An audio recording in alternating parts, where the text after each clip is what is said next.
Alors, vous êtes prêt à démolir vos factures d'électricité grâce au solaire? Mais vous avez l'impression de naviguer dans un labyrinthe? Marques, prix, batterie, installateurs, etc. C'est une véritable jungle solaire par ici, avec des témoignages de soi-disant experts à tous les coins de vue. Dans cette vidéo, je vais vous montrer comment bien comprendre les panneaux solaires pour bien les acheter. Je suis Vincent Arouette et j'ai fondé Sonology en 2019 après avoir été installateur puis fabricant de panneaux solaires. Depuis 2008, j'ai ainsi aidé plus de 110 000 foyers à passer au solaire. Cette vidéo est le condensé de tout ce que j'ai appris depuis plus de 15 ans. Alors c'est parti!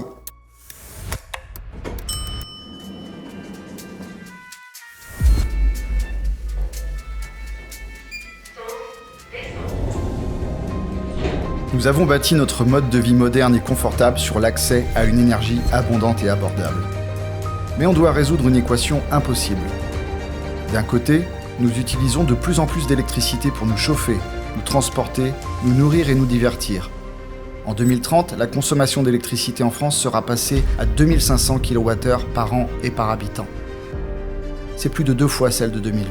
De l'autre côté, nous devons réduire de 50% notre consommation d'énergie d'ici 2050, sous peine de franchir la barre des 2 degrés de réchauffement du climat, seuil au-delà duquel il deviendra difficile de maintenir des conditions de vie supportables pour tous. Et comme si ça ne suffisait pas, le prix de l'électricité en France a augmenté de 115% durant les 10 dernières années, avec en face 60% des Français qui estiment avoir perdu en pouvoir d'achat pendant la même période.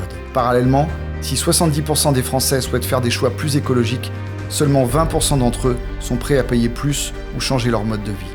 Face à ces problèmes immenses, utiliser l'énergie solaire apparaît comme une évidence, et pour 4 raisons principales. Tout d'abord, grâce à l'autoconsommation individuelle, la production et l'utilisation de l'énergie est décentralisée, offrant ainsi une nouvelle liberté à chacun.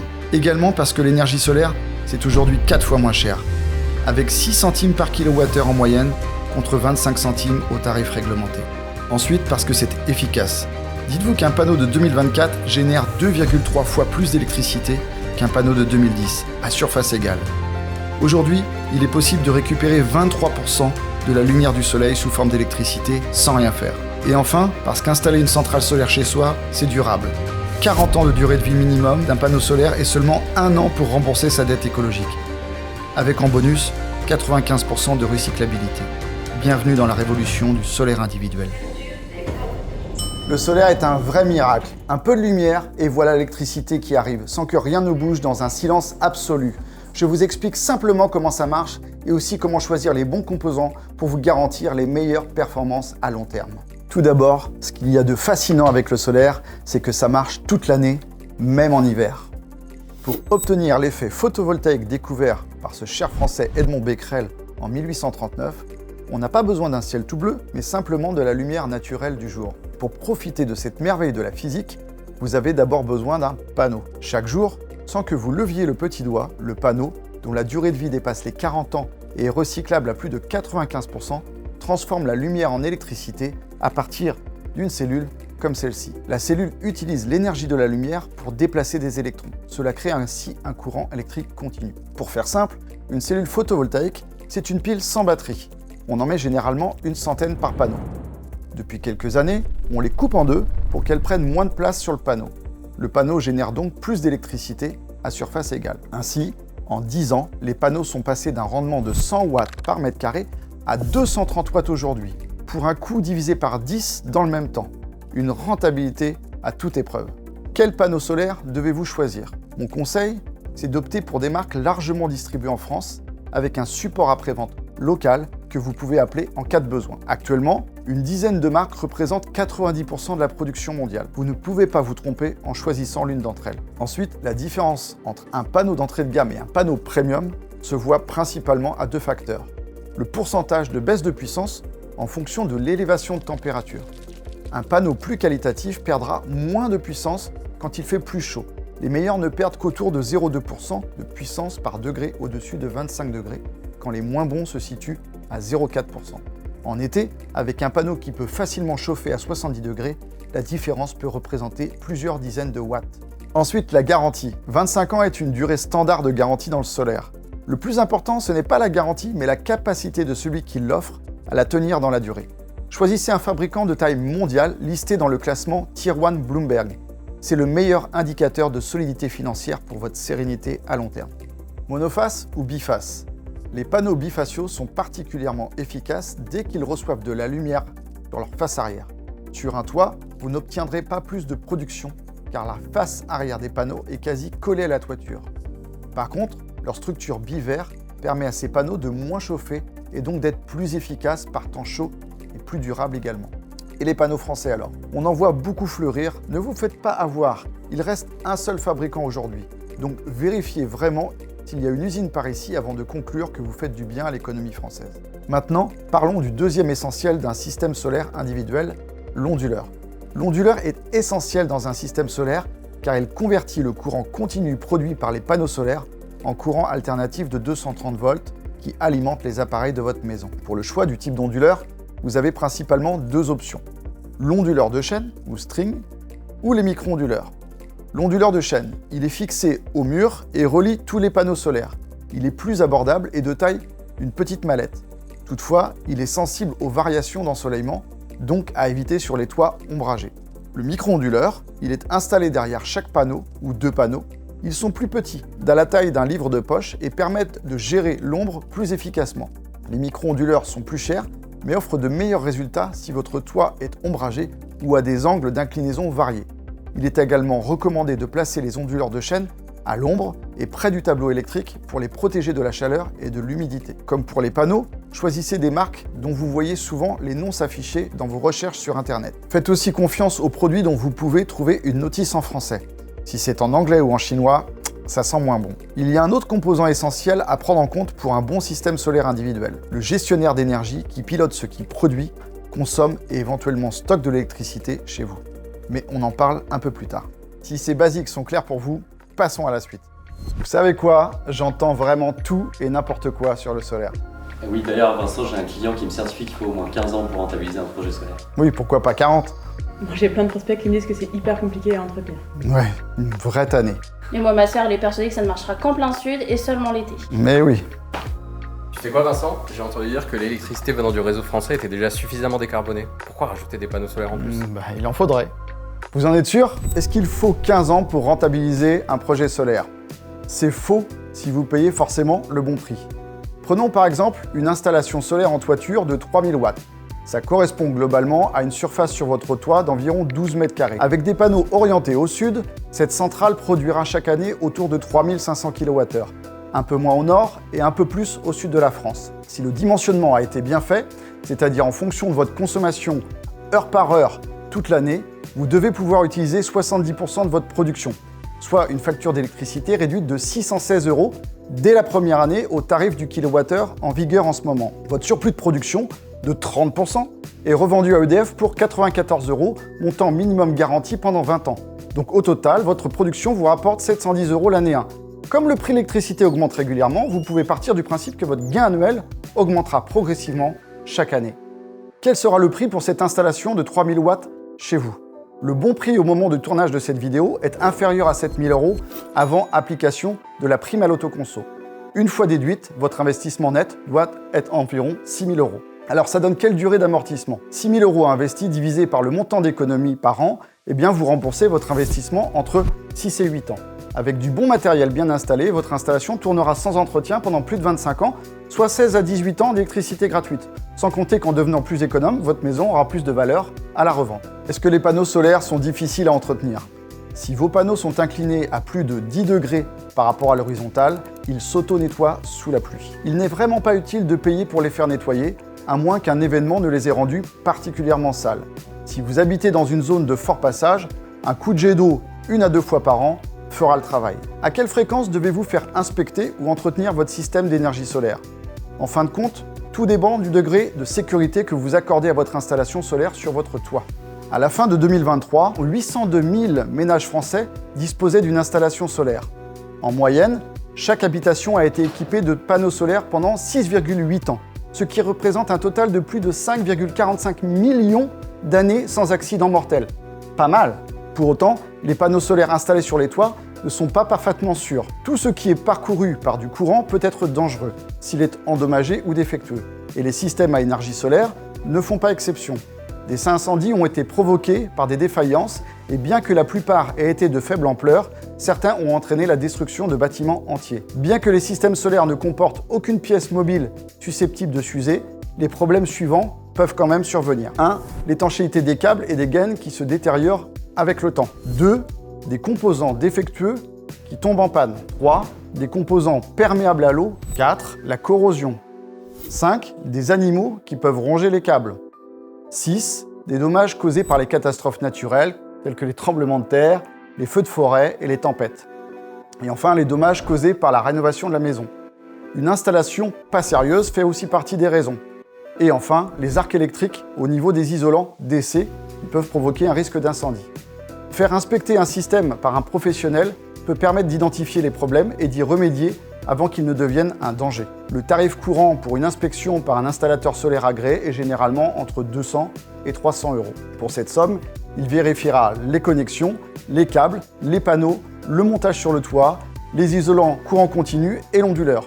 Si vous voulez avoir la satisfaction de savoir que vous avez fait quelque chose pour assurer la sécurité de votre famille, même si ce n'est pas grand-chose, faites inspecter votre système tous les 5 ans pour vous assurer qu'il soit en bon état de marche. Est-ce que les panneaux solaires ne fonctionnent que plein sud et en été? Rien n'est plus faux.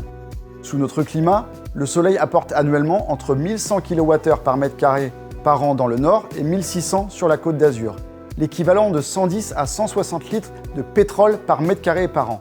Une manne énergétique abondante disponible toute l'année. Évidemment, cette quantité d'énergie reçue est inégalement répartie au fil des saisons. Elle varie suivant le jour et l'heure considérée et elle est influencée par les conditions météorologiques et le niveau de pollution de l'air.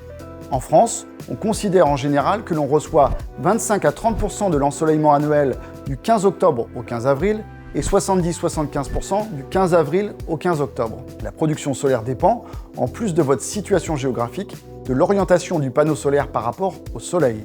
L'orientation optimale est le plein sud. Cependant, vous pouvez aussi opter pour une orientation sud-est, sud-ouest, est-ouest, qui offre 80 à 90% du potentiel maximal de rendement. Et même installés au nord, avec une inclinaison de 20 degrés, vos panneaux produiront jusqu'à 60% du plein sud. D'ailleurs, installer des panneaux à l'est ou à l'ouest peut avoir beaucoup de sens si vous n'êtes pas chez vous en journée et que vos besoins sont au maximum le matin et le soir. Donc en conclusion, oui, les panneaux solaires fonctionnent toute l'année, même en hiver et dans le nord, et à des orientations très variées. L'électricité circulant sur le réseau français est déjà assez décarbonée. Pas besoin de rajouter des panneaux solaires. En fait, bien que le mix électrique français soit déjà faible en carbone grâce à l'énergie nucléaire et aux renouvelables, ajouter des panneaux solaires permet d'accélérer la transition vers une production d'électricité 100% décarbonée. Cela permet de soutenir les objectifs de neutralité carbone d'ici 2050 et qu'on doit absolument tenir sous peine de voir nos modes de vie considérablement dégradés. L'autre intérêt est que les panneaux solaires favorisent une production décentralisée d'électricité, ce qui réduit les pertes liées au transport et augmente la résilience du réseau. Cela permet également de réduire la dépendance aux grandes centrales. C'est une question d'équilibre. L'énergie solaire joue un grand rôle dans la gestion de la demande, notamment pendant les pics de consommation. En augmentant la part du solaire, on peut mieux équilibrer l'offre et la demande.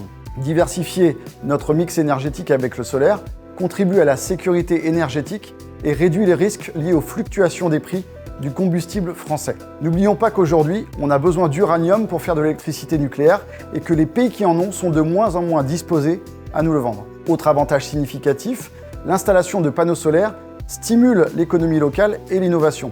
Cela crée des emplois dans le secteur des énergies renouvelables et réduit le facture d'électricité. En conclusion, bien que le réseau électrique français soit relativement décarboné, l'ajout de panneaux solaires présente de nombreux avantages qui vont au-delà de la simple réduction des émissions. Le solaire individuel est une révolution vers une transition énergétique qui réconcilie le consommateur et le citoyen, renforce la sécurité énergétique et contribue à des bénéfices économiques et environnementaux significatifs. Si vous réfléchissez sérieusement à installer des panneaux solaires sur votre toit, vous devez vous poser ces 3 grandes questions. Tout d'abord, est-ce que c'est faisable? Est-ce que vous disposez d'un espace suffisant sur votre toit, sans ombre toute la journée? Sachez qu'un panneau solaire de 500 watts mesure globalement 2 mètres carrés, soit en gros 1,90 m de haut par 1,10 m de large. Par exemple, si vous installez 3000 watts, donc 6 panneaux, vous devez avoir 12 mètres carrés disponibles. Est-ce que votre toit est bien exposé? Un plein sud vous donnera la production la plus forte. Est ou ouest, vous donneront 80 à 85% du plein sud et une production d'électricité plutôt le matin avec des panneaux à l'est et plus tard le soir avec une implantation à l'ouest. Installer à l'est ou à l'ouest peut d'ailleurs être un bon choix pour disposer d'électricité solaire sur une plus grande plage horaire dans la journée. À envisager seulement si la pente de votre toit n'est pas trop forte, c'est-à-dire au-delà de 40 degrés. Si c'est le cas, alors privilégiez une installation sur une plage d'orientation sud-est à sud-ouest. Est-ce que vous avez de l'ombre sur votre toit? Si cette ombre est permanente, le solaire n'a aucun intérêt pour chez vous. Si c'est quelques minutes par jour, prenez des micro-onduleurs de manière à ce que si un panneau se retrouve à l'ombre, alors la production des autres ne sera pas impactée. Si vous n'avez pas d'ombre en été, mais quelques grands arbres ou maisons proches de chez vous, dites-vous qu'il y a un risque d'avoir de l'ombre sur vos panneaux en hiver, parce que le soleil est plus bas. En cas de doute, votre installateur doit être capable de faire ce qu'on appelle une étude de masque solaire pour évaluer l'impact de l'ombrage potentiel tout au long de l'année. Est-ce que c'est rentable?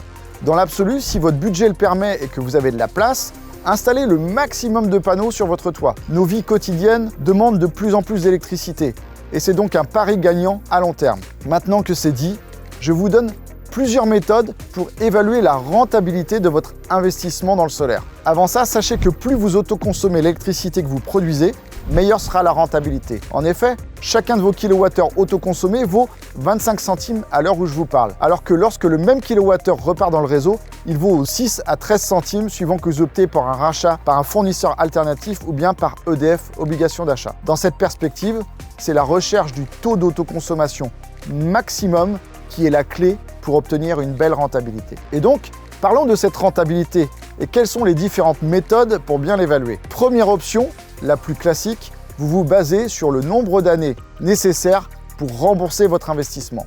Si par exemple vous investissez 1000 € et que votre système vous génère 100 € d'économie par an, alors votre rentabilité est faite en 10 ans. En vrai, c'est plus rapide parce que comme l'énergie vaut de plus en plus cher, vos économies de l'année 2 sont supérieures à celles de l'année 1 et ainsi de suite. Au rythme de l'inflation actuelle de l'électricité, vous pouvez escompter un retour sur investissement plutôt en 8 ans, avec mon exemple. Deuxième méthode, c'est à combien vous revient le kilowattheure solaire en comparaison du kilowattheure que vous achetez au réseau. Vous achetez une toiture solaire de 3000 watts crête à 6500 € TTC et qui produit chaque année 4000 kWh. En utilisant ce système pendant 25 ans, vous allez ainsi produire 4000 fois 25 ans, soit 100 000 kWh au total. En divisant votre investissement de 6500 par 100 000, vous obtenez 6,5 centimes par kWh, ce qui est moins cher que 25 centimes au tarif réglementé, 4 fois moins. Et c'est garanti sans inflation pendant 25 ans. Troisième approche, si vous avez une âme d'épargnant, c'est de regarder le rendement financier en clair. Si vous investissez 1000 € dans un équipement solaire et qu'il vous rapporte 100 € d'économie par an, cela revient au même que d'avoir un placement de 1000 € qui rapporte 100 € d'intérêt chaque année, soit un rendement financier de 10%. Or, quand on sait qu'un bon compte épargne classique rapporte max 4% par an, on voit tout de suite que le soleil est un bien meilleur placement. Enfin, la dernière méthode, tout aussi valable et complémentaire des trois premières, est la valorisation immobilière. Je la qualifie de cerise sur le gâteau. Si vous êtes propriétaire de votre maison et que vous achetez des panneaux solaires installés à demeure sur votre toit, vous réduisez automatiquement la quantité d'électricité consommée par chaque mètre carré habitable. Or, lors de la vente d'un bien immobilier, vous devez faire ce qu'on appelle un DPE, diagnostic de performance énergétique, qui attribue une étiquette énergétique à votre maison, sur une échelle de A à G, A étant le plus performant. Pour deux biens immobiliers avec les mêmes caractéristiques et situés dans le même quartier, vous pouvez être sûr que celui qui a une étiquette B se vendra plus cher que celui en étiquette C ou autre. D'ailleurs, chaque année, les notaires de France publient un baromètre de la valeur verte des logements. Bonne nouvelle, en moyenne, une installation solaire photovoltaïque en toiture peut vous valoriser votre patrimoine de plusieurs milliers d'euros supplémentaires. Bien souvent, le gain à la revente compense en totalité votre investissement solaire. Elle est pas belle la vie ? Troisième et dernière question cruciale avant d'investir, est-ce que c'est possible ? Je veux dire financièrement possible pour vous. Il existe 3 formules d'accès au solaire actuellement. En 1, vous avez l'épargne disponible et vous en affectez une partie au solaire. Vous perdez les intérêts de placement de cette épargne, mais comme on l'a vu un petit peu plus tôt, le rendement financier du solaire est toujours le meilleur. Donc vous êtes gagnant. C'est la formule qui maximise votre rentabilité.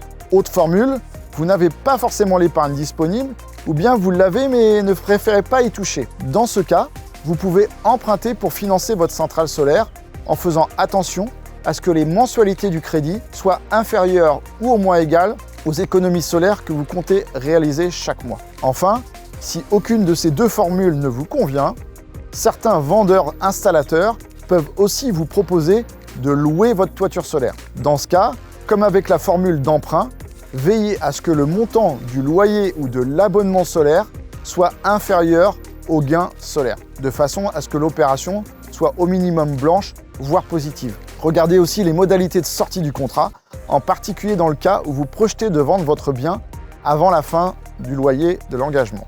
Maintenant qu'on a exploré les 3 questions majeures pour décider oui ou non d'investir dans le solaire, je veux maintenant vous aider à choisir le bon installateur. Voici les 9 indices qui vous montrent que l'offre d'un installateur sent mauvais. 1. L'étude de rentabilité est imprécise parce qu'elle est basée sur des moyennes annuelles de consommation.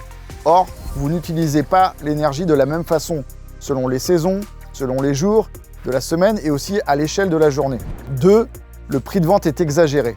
Au-dessus de 3 000 € par kilowattheure, c'est non. Le devis est non conforme parce qu'il n'inclut pas les caractéristiques des produits et parce que les garanties ne sont pas clairement affichées. Parce qu'il n'y a pas de délai non plus de pause maximum. Il n'y a pas en 4 d'études techniques de faisabilité, exposition, type de toiture, ombrage potentiel. En 5, il n'y a pas de calcul précis du taux d'autoconsommation. Et c'est bien ce qui conditionne la rentabilité de votre opération. En 6, les démarches administratives restent à votre charge. Et cela représente non seulement beaucoup de temps à passer, mais aussi pas mal de complexité. En 7, les garanties produits ne sont pas assez longues. N'acceptez rien qui soit en dessous de 10 ans. En 8, le vendeur qui sous-traite la pose ne dispose pas lui-même d'une garantie décennale et d'un agrément RGE. Et enfin en 9, on veut vous vendre absolument lors du premier rendez-vous sous couvert d'une offre commerciale alléchante. Si vous signez malencontreusement, sachez que vous disposez toujours de 14 jours pour vous rétracter. Et voici maintenant les 9 ingrédients incontournables que vous devez respecter scrupuleusement.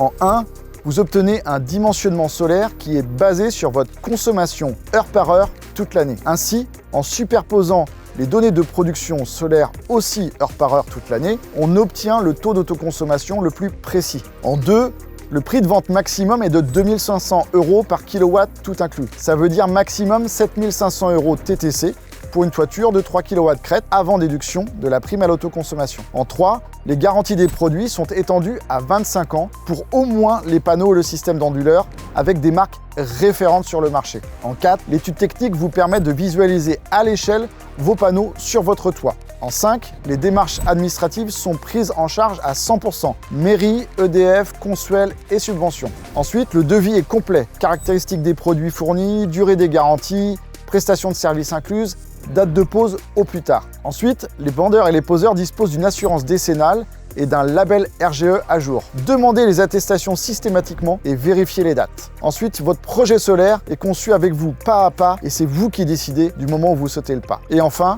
une fois le devis signé, vous recevez régulièrement de l'information pour connaître l'avancement de votre projet. J'espère que ces conseils sont clairs et vous seront utiles. Regardons maintenant à la loupe les subventions auxquelles vous avez droit. Loin des fausses promesses comme EDF finance votre installation. Quel que soit votre projet solaire, vous êtes dans une de ces deux situations. Soit vous installez vous-même, soit vous faites poser par un installateur. Si vous installez vous-même, désolé, mais vous n'avez droit à rien. Ni prime à l'investissement, ni tarif d'achat ou contrat d'achat avec EDF pendant 20 ans. Vous pouvez quand même vous rapprocher d'un autre énergéticien qui disposerait d'une offre de type batterie virtuelle, qui est ni plus ni moins qu'un autre nom pour désigner un rachat de votre surplus de production. Quoi qu'il en soit, vous avez un peu de travail à faire. Vous devrez déclarer votre installation, soit via une convention d'autoconsommation, CACSI, jusqu'à 3 kW crête, soit un contrat de raccordement, KE, pour une installation supérieure à 3 kW crête, auquel vous devrez ajouter l'obtention d'une attestation de conformité électrique auprès de l'organisme Consuel. La CACSI est une simple déclaration, là où la KE est une demande d'autorisation. Elles sont toutes les deux gratuites. Le Consuel vous coûtera environ 200 €. L'avantage de l'auto-installation, c'est que vous économisez la main-d'œuvre de l'installateur. L'inconvénient majeur est qu'en cas de sinistre, entraînant un dommage à votre habitation, votre assurance risque de ne pas vous couvrir.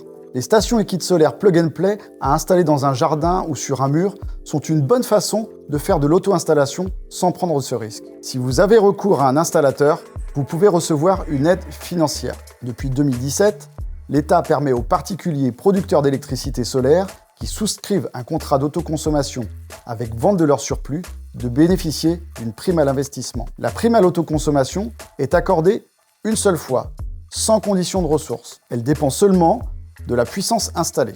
Au moment du tournage de cette vidéo, elle se situe entre 190 € et 260 € par kilowatt. Pour être éligible à cette prime, vous devez remplir les 7 conditions suivantes. 1. Vous êtes propriétaire occupant de votre maison individuelle. 2. Vos panneaux solaires sont fixés à votre toiture, plate ou en pente. 3. Votre système a une puissance inférieure ou égale à 9 kg. Vous avez obtenu en 4 une autorisation de travaux par votre mairie pour installer vos panneaux. 5. Vous avez validé une demande de raccordement auprès du gestionnaire de réseau, le plus souvent Enedis, en vue de souscrire un contrat d'autoconsommation avec vente de votre surplus. 6. Vous faites installer vos panneaux par un professionnel agréé par l'État, c'est-à-dire ayant reçu le label RGE, reconnu garant de l'environnement. 7. Enfin, vous vendez votre surplus à l'acheteur obligé, c'est-à-dire EDF obligation d'achat. Et vous devez savoir que le montant de la prime est révisé chaque trimestre. Sachez enfin qu'elle est versée en une fois au moment où vous déclarez le nombre de kilowattheures que vous avez injecté dans le réseau. Vous devez savoir quelle est la différence entre la prime à l'autoconsommation et le tarif d'achat solaire. Entre 2009 et 2013, beaucoup de personnes ont souscrit à des tarifs de rachat vraiment généreux. On leur a payé entre 30 et 60 centimes par kilowattheure. Ces tarifs généreux ont été mis en place pour lancer l'industrie solaire lorsque les systèmes solaires étaient beaucoup plus chers. Les prix des systèmes solaires ont baissé de plus de 90% depuis 2008 et les tarifs de rachat se sont réduits à environ 13 à 17 centimes selon la puissance de votre système et selon que vous vendez la totalité de votre production ou uniquement les excédents que vous n'avez pas utilisés. Cette réduction des tarifs de rachat est la raison pour laquelle vous voyez parfois des gens courir partout en criant « Le solaire ne vaut plus la peine, les subventions ont été massivement réduites !» La réalité, c'est qu'en fait, ils confondent la prime et le tarif de rachat. L'ancien crédit d'impôt a été converti en une prime à l'autoconsommation qui est toujours active et ne sera pas réduite de manière significative de sitôt. Nous avons fait des calculs et même si les tarifs de rachat sont plus bas qu'il y a 10 ans, comme le prix des panneaux s'est littéralement effondré, il est réaliste de s'attendre à un retour sur investissement encore meilleur qu'avant, sur 4 à 6 ans, à condition bien sûr de payer le bon prix. Le prix de l'électricité augmentant rapidement, l'autoconsommation rend même l'investissement de plus en plus rentable. Vous connaissez maintenant les aides pour l'installation d'un système solaire. Enfin, si vous voulez y aller pas à pas, sachez que vous pouvez commencer par une auto-installation, comme par exemple un panneau solaire à brancher sur une prise, puis ajouter une installation en toiture avec prime et tarif de rachat. On vous demandera seulement de renoncer à votre CACSI. Rassurez-vous, c'est sans impact sur votre rentabilité.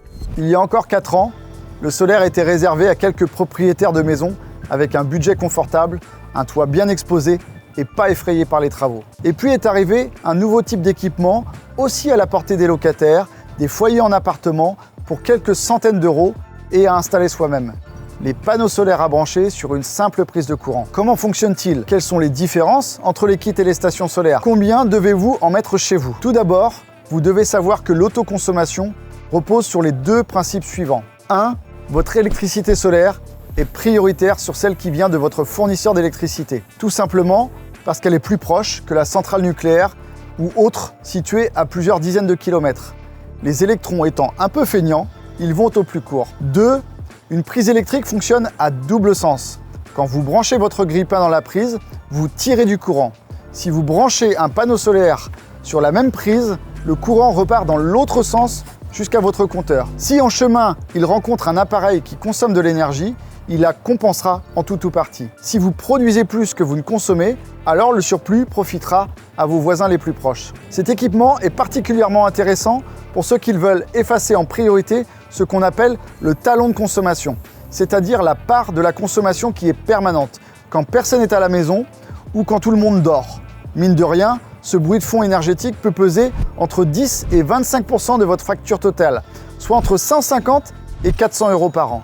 Et comme nous sommes en train d'électrifier massivement nos usages, ce pourcentage ne peut qu'augmenter à l'avenir. Globalement, cela correspond environ à la production électrique de 1 à 4 panneaux solaires suivant votre localisation.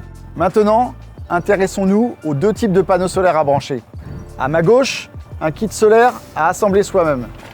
S'ils sont généralement bon marché, et on comprend pourquoi en le voyant, ces produits s'adressent plus particulièrement aux bricoleurs. Autre truc super important à avoir en tête, un kit solaire ne donne aucune garantie de sécurité aux autorités comme aux assureurs. Ainsi, vous devrez passer le Consuel pour être dans les clous, ce qui correspond à un joli paquet de paperasse à remplir, une visite de contrôle et 190 € de frais. Vous voulez vous en passer et passer en mode sous-marin? Si votre maison brûle, votre assurance ne vous couvrira pas et vous n'aurez que vos yeux pour pleurer. Le jeu n'en vaut clairement pas la chandelle. À ma droite, une station solaire. Ces modèles s'adressent en particulier à ceux qui recherchent un maximum de confort et de sécurité. Ils se distinguent par les aspects suivants. Ils sont quasi entièrement assemblés en usine avant livraison. Ils sont reconnus par Enedis et donc non soumis à une validation de conformité électrique par le Consuel.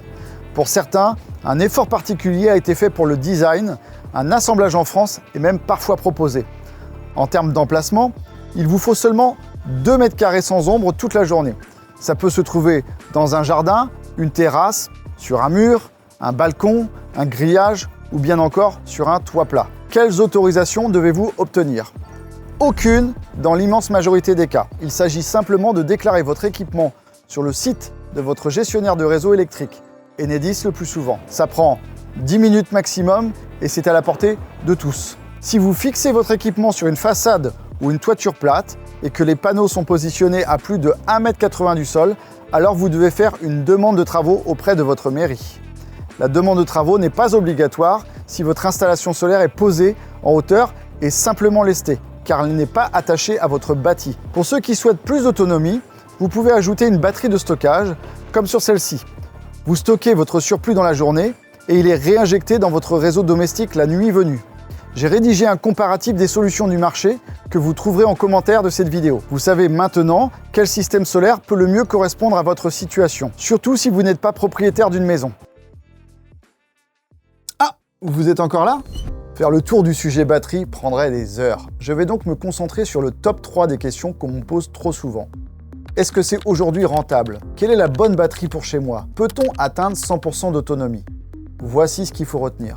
Je ne l'aurais jamais dit il y a 2 ans, mais force est de reconnaître que ça y est, les batteries sont en train de devenir rentables. Qu'est-ce que la rentabilité pour une batterie? Je vois circuler tout et surtout n'importe quoi. On peut naturellement juger la rentabilité selon le critère de durée d'amortissement, c'est-à-dire combien d'années vous avez mis pour rembourser votre batterie.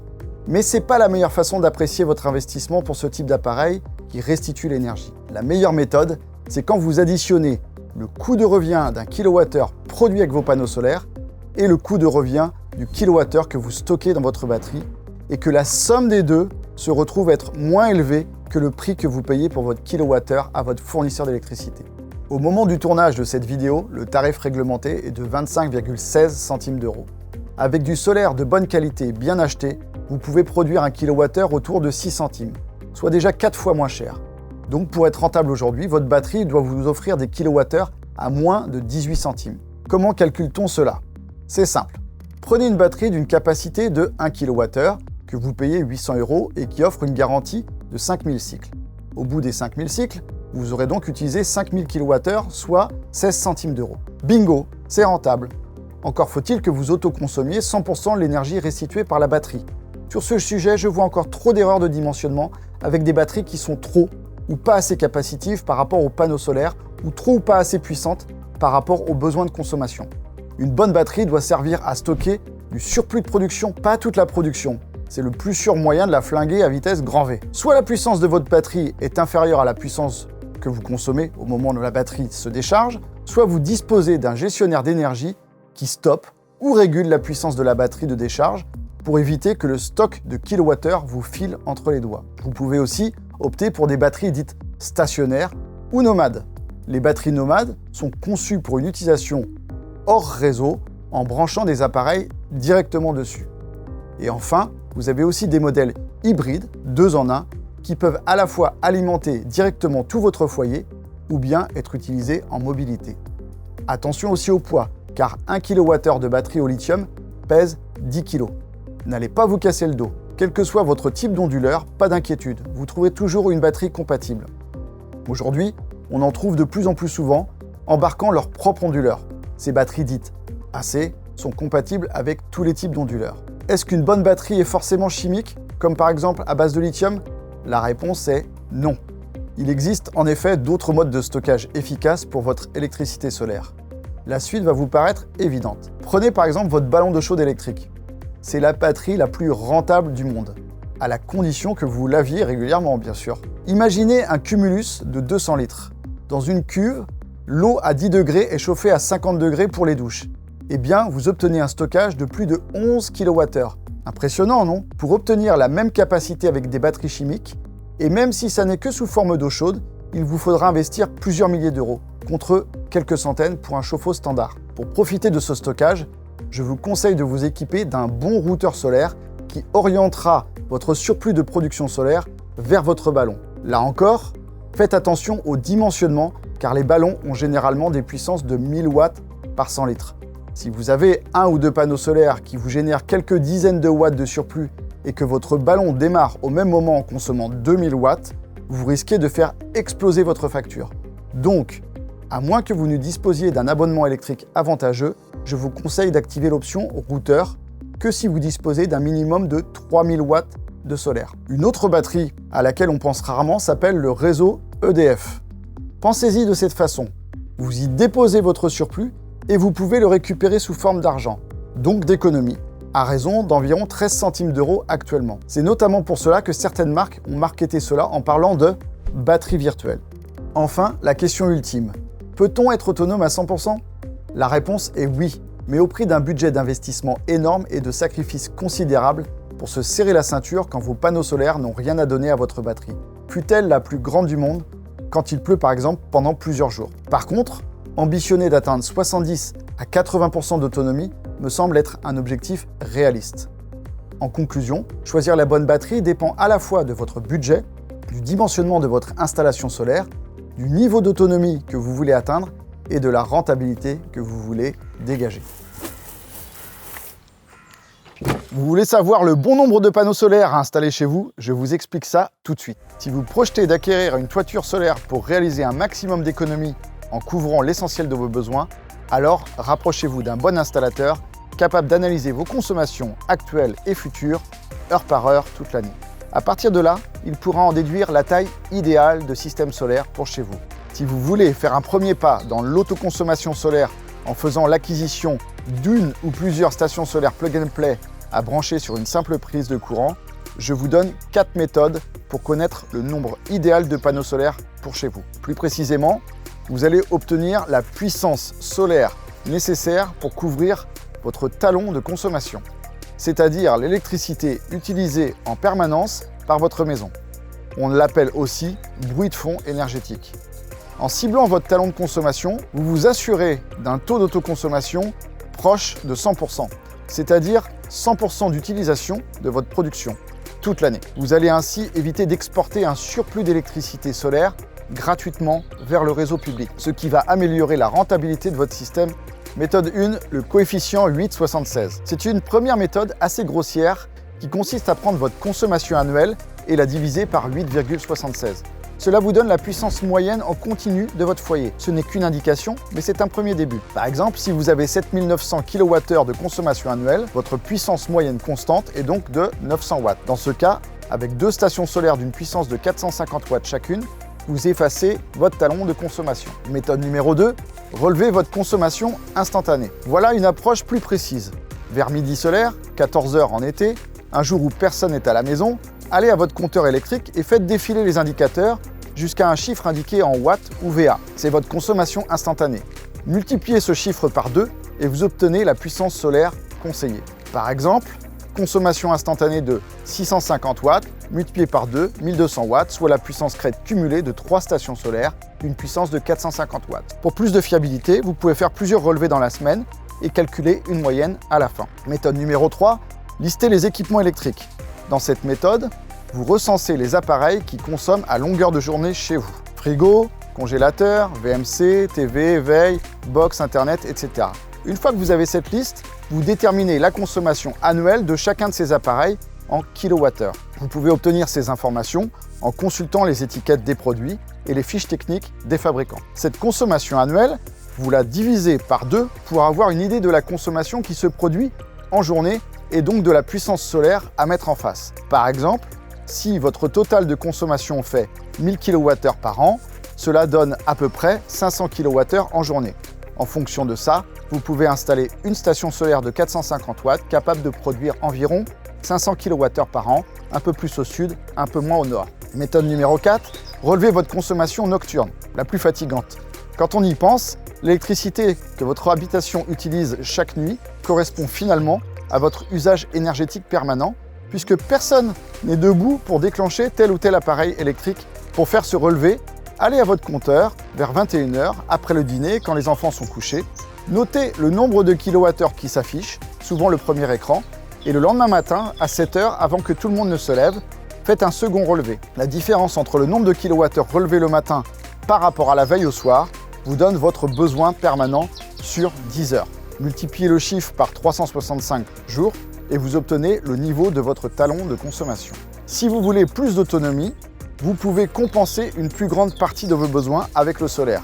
C'est possible. Le meilleur conseil à vous donner, c'est d'installer autant de solaire que vos finances le permettent. En effet, nous allons avoir besoin de plus en plus d'électricité pour les voitures, la mobilité, la cuisson, la maison connectée, etc. Par ailleurs, les kilowattheures solaires que nous produisons chez nous reviennent désormais moins chers que ceux que nous achetons à notre fournisseur d'énergie. Ainsi, avec une puissance solaire plus importante et un minimum d'efforts pour transférer vos charges en journée lorsque votre système solaire produit de l'énergie, vous pouvez atteindre une excellente autonomie avec un super retour sur investissement. Terminons avec une autre question. Où devez-vous installer vos panneaux solaires? Si votre projet est une toiture solaire, alors la position des panneaux sera dictée par l'orientation et l'inclinaison de votre toit. Si vous optez pour une ou plusieurs stations solaires plug and play, alors l'éventail des possibilités est beaucoup plus large. Voici quelques exemples derrière moi. Au sol, dans un jardin, terrasse de maison ou d'appartement, ou alors au mur. Si vous fixez par contre vos stations au-dessus d'1,80 m, il vous faudra obtenir une autorisation de travaux de votre mairie. Sur un toit plat, si le toit est en pente, veillez à ne pas dépasser une inclinaison de 5 degrés, car sinon c'est la glissade assurée. Si vous posez simplement vos panneaux sans les fixer au toit, alors vous n'avez pas besoin d'autorisation. Votre équipement restant mobile, il est comme un barbecue ou un parasol. Pour une installation au sol, pensez à bien lester vos stations solaires. Selon votre zone géographique, le vent peut souffler plus ou moins fort. Je vous invite à regarder jusqu'à combien en tapant zone de vent sur internet. Hormis en Corse où ça peut taper fort, un lest de 30 à 60 kg suffit pour assurer la sécurité de votre matériel et de son environnement. Aussi, pensez à faire assurer votre installation solaire auprès de votre assureur habitat.